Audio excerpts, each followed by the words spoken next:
Farrel, Bott, and this is my poem, The Cattle Drive.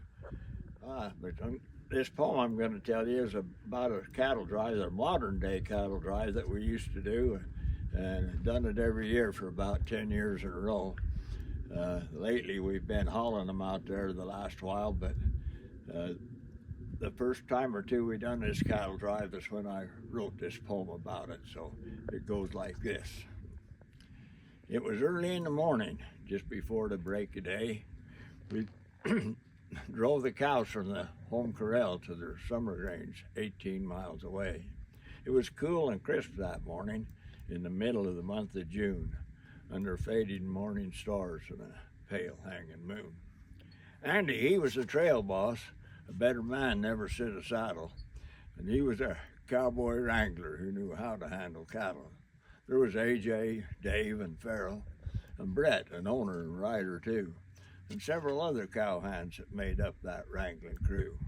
We drove those cows through the sagebrush, across that rocky Mona bench, through open range and pastures, and sometimes along the fence.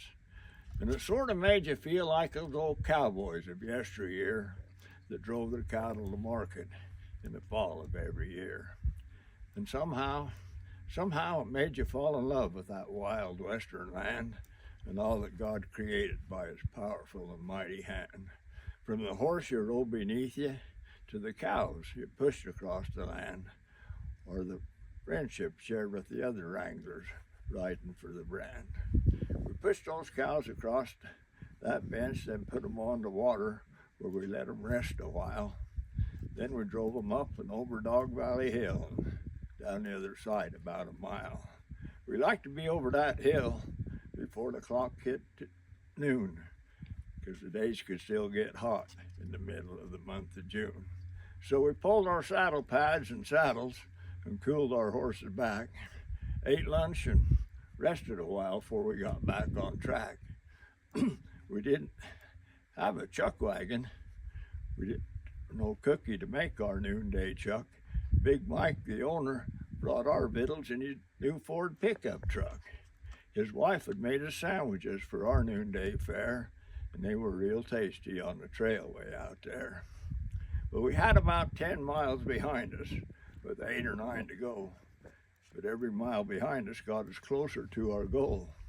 So we saddled up our ponies, pulled our latigos up tight, for we still had some riding to do before our daylight turned to night.